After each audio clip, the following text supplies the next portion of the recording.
Guys, after subscribing to this channel, please make sure that you also press the bell icon so that no notification, no new video of mine, any educational video, is missed by anybody.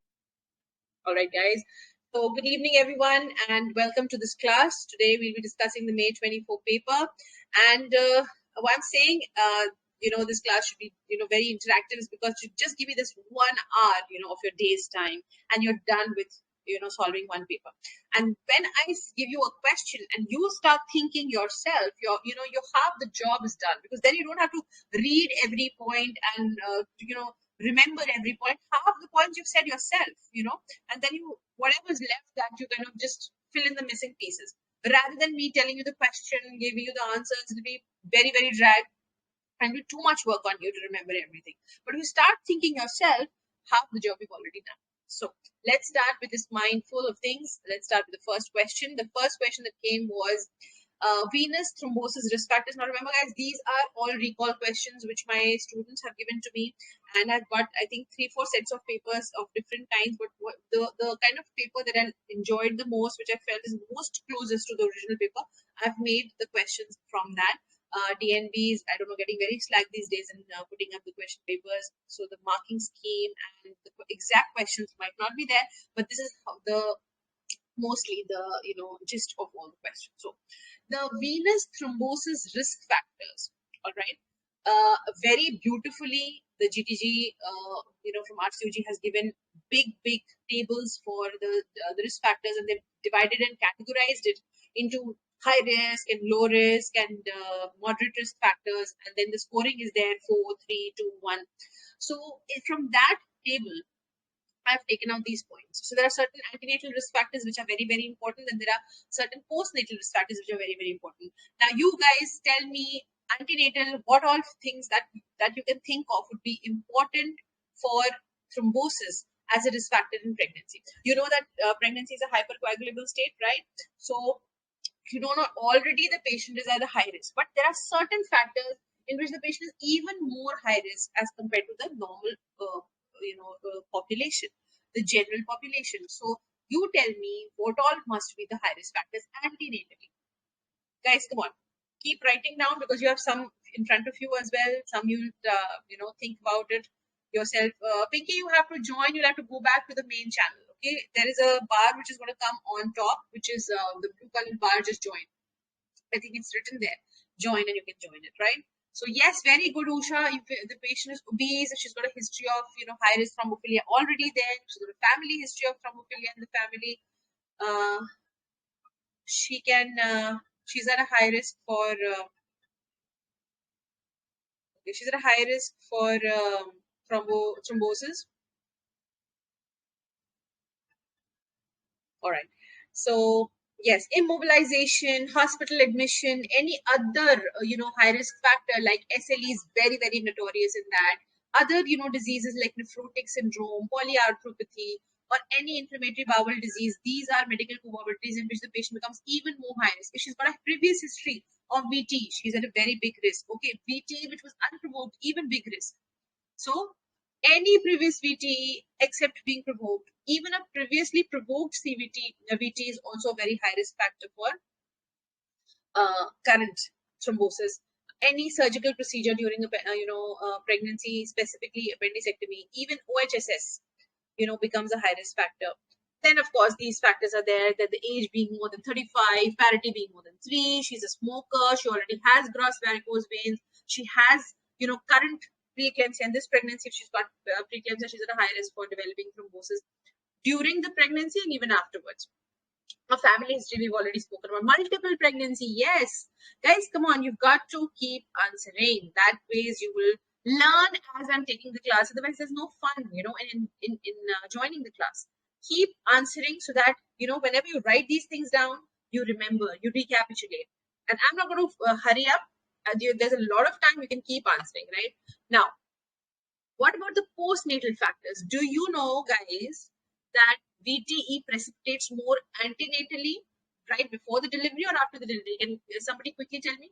What is the maximum incidence of venous thrombotic episodes in pregnancy? Is it antenatally towards the third trimester, first, second, third trimester, postpartum? That's my question to you. What will you answer?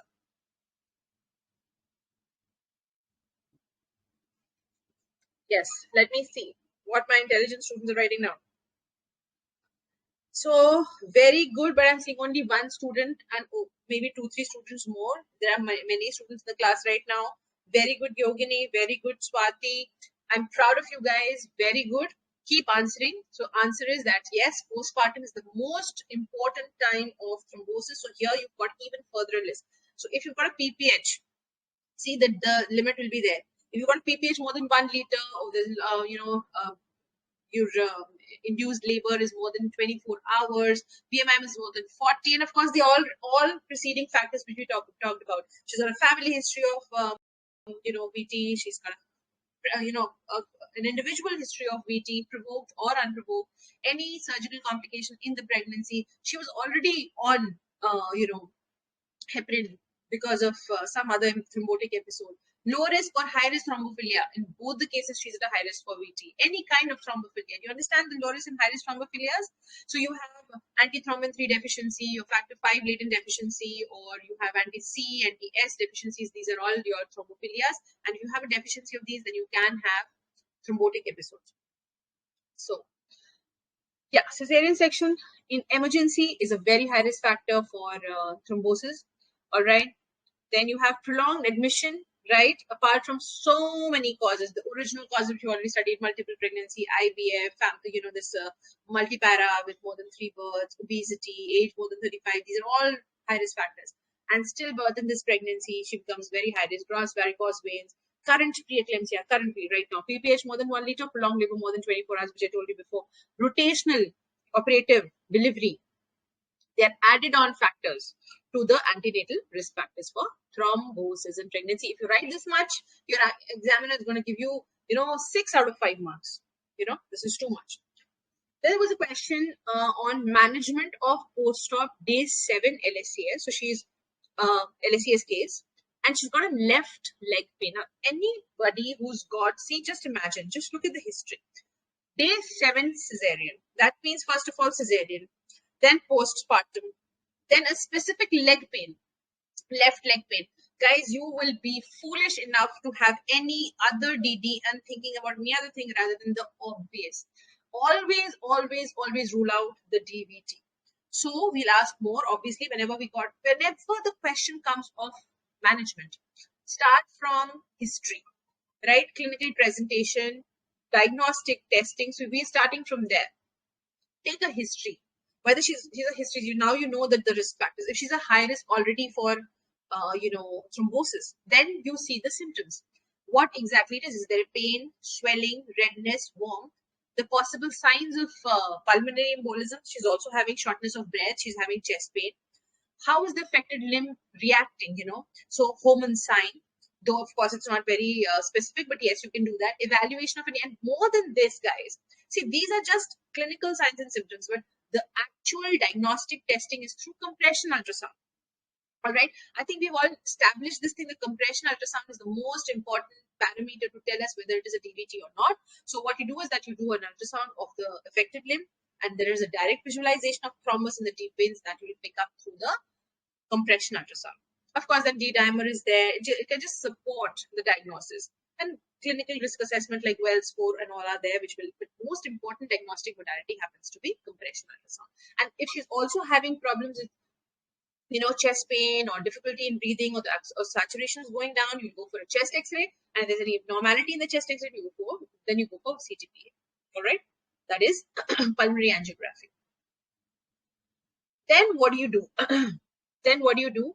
Your management plan with this patient after you've diagnosed that it's a DVT, this is what we're presuming it to be, is to start with anticoagulation. And you always start anticoagulation through low molecular weight heparin. Just remember that this is not going to be a prophylactic dose.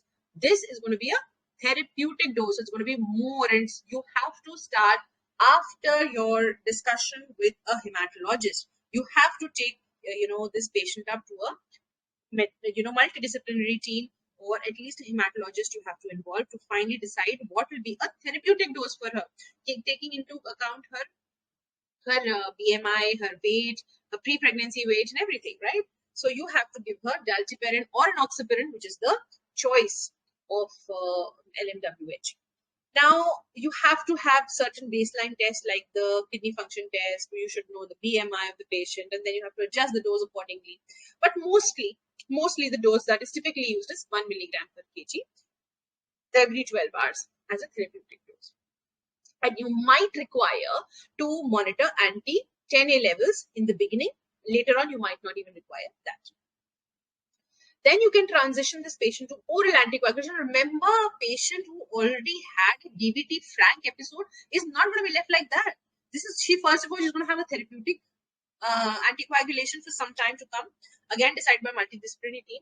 And after that, she will be put on oral anticoagulation for a really long time. And the only reason why we're putting her to oral anticoagulation is with the ease of taking this oral anticoagulants, preferably after delivery, because we don't have a lot of safety profile for these recent oral anticoagulants. We depend mostly for LMWH during pregnancy, right? So you initiate the oral anticoagulants while on LMWH for a period until the therapeutic level is achieved, and then you continue your oral anticoagulation later on as well. But you have to regularly monitor the INR if she's on warfarin. Okay, and the other agents, if they are on, like rivaroxaban and epexivan, they're pretty safe, and the monitoring usually is not needed, but still you might have to do it initially at the time of starting the anticoagulation. What about the duration of anticoagulation? The duration will last for 3 months, mostly. And extended therapy, it all depends upon, again, your hematologist and the reviewing team. This, you can just add on here, right? Pain relief, compression therapy, mobilization. The actual thing is what I've already discussed to you in a specific, which anticoagulants, specifically rivaroxaban, warfarin, epexivan, these, what is the mechanism of action? You have to write that thing down as well. And maybe the duration for at least 3 months. Always remember what I told you, hematologist, multidisciplinary, and that, because that is only the help which you really require, because you directly can't start the anticoagulants for a patient who is a diagnosed case of thrombosis, venous thrombosis. You call her for a regular follow-up, okay? You call her for the assessment of the symptoms and signs of DVT. Now, she's already post-LSC, so she's no more exactly your patient. You can, refer her to the respective department, and you can just see the risk assessment from there itself and see how the prophylaxis is going to go. The only problem she's going to have is probably when she's planning the next pregnancy. That time you'll have to see whether she's off or she's still on prophylactic anticoagulation. See, plan for prophylactic anticoagulation during the future pregnancies, but in between, she might be off the anticoagulation prophylaxis. Any question, guys? Please let me know. Question number 1. Any further questions you want to ask? I'm moving on for now. I'll wait after question number 5, right? Good, Swati. Please keep answering, Rahul. Very good. Now, PALM-COEIN, they asked to discuss, all right? So there is, what do I have to discuss? I really don't know. You have to just explain what PALM-COEIN stands for, and you know that, there are certain structural pathology which can cause AUB. There are certain, unrelated reasons that can cause, not structural, the non-structural abnormalities which can cause AUB. So that depends, that's called like coagulopathy, or ovulatory disorders, or endometrial dysfunction, or iatrogenic COEIN, right? Not otherwise classified. N is for not otherwise classified, right? Because I used to feel it's neoplasia. Neoplasia is actually malignancy is already, managed in PALM, right? So it's polyp, adenomyosis, leiomyoma, malignancy, or hyperplasia. Polyp, adenomyosis, leiomyoma, and malignancy. It's already over. N stands for not otherwise classified. Remember that, guys. These are the things. If I can do a mistake, so can you. I'm a human, you as well. So you don't remember the wrong thing in the exam. This is why I'm telling you, learn from my mistake. N is not otherwise specified. New place is already covered in the M part. So you can, I don't know, what do you have to discuss in PALM-COEIN? Is this structural pathologies? These are non-structural pathologies, but these are all contributing to abnormal uterine bleeding. Now, then they asked about a 45-year-old, and she's coming to you with AUB. How will you work her up? Guys, come on. Now, I need to know from you all, how will you work up this patient?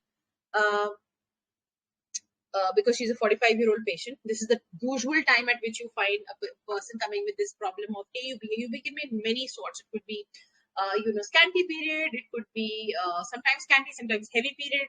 could be an irregularly heavy period, could be multiple, all permutation and combination. So tell me, how will you work up?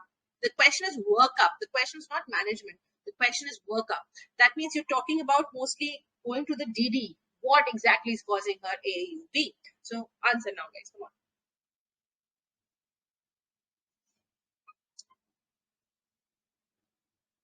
Yes. Like I said, if you keep answering right now, you are done with this paper. Just spend this 1 hour with me and you know that you are, covered this paper and properly covered this paper. Okay. Just listen to what I'm saying, revise it maybe once. If you stay with me for 1 hour for this period, and you just give 15-20 minutes more after I'm done with this, question paper, it means you already know. It means you've already memorized it. You've already done this paper once. And it was an easy paper, guys. Come on. It's pretty easy up till now. Yes. So, first of all, guys, whenever I ask for a workup, you start with the history. Okay. The first step is thorough history.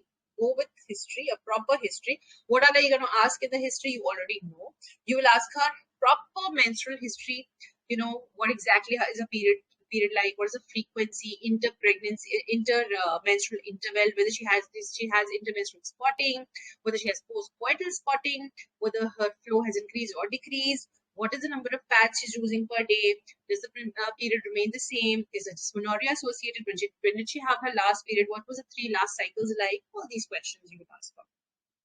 So very good, Lavanya, detailed history, very good, Pooja, Monik, Usha, very good, very proud of you. Yogini, Rahul, everyone's answering very well. Yes, you're right, guys. So first of all, you will go for a complete menstrual history, whether she has any risk factors for carcinoma, hyperplasia, obesity, whether she has obesity or not. All these are the high risk factors for developing malignancies, right? And you want to, 45 years of age, you want to rule out whether this is going in that direction, correct?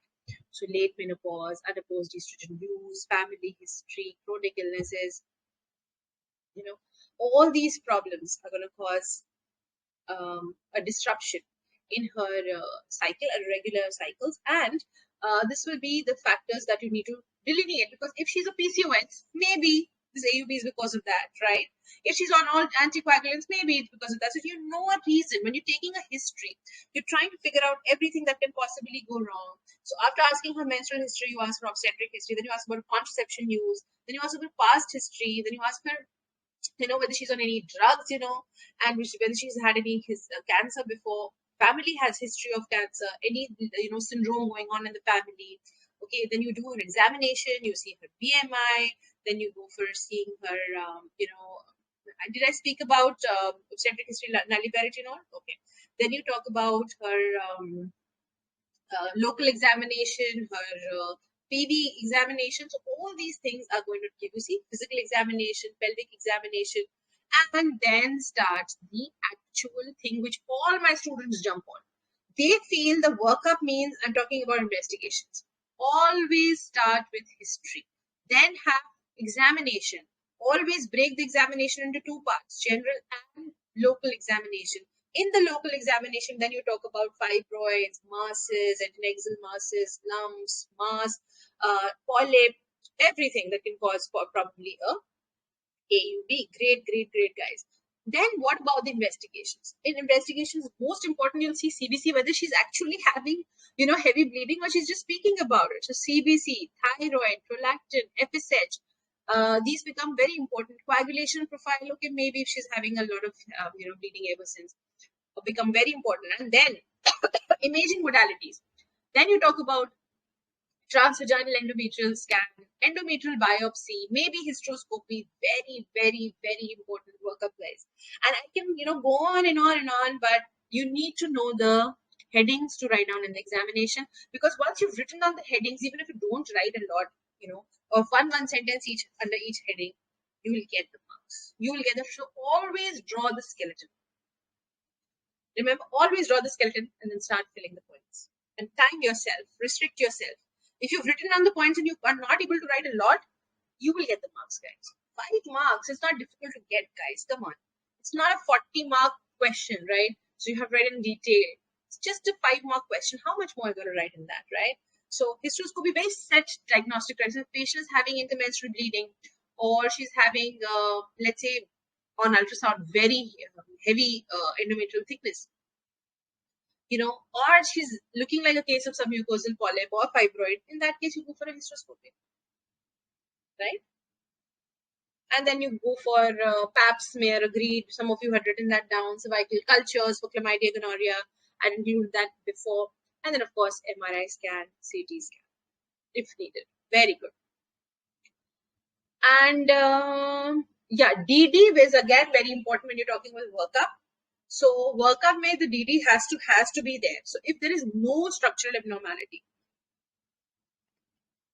okay, it could still be early phase of endometrial cancer.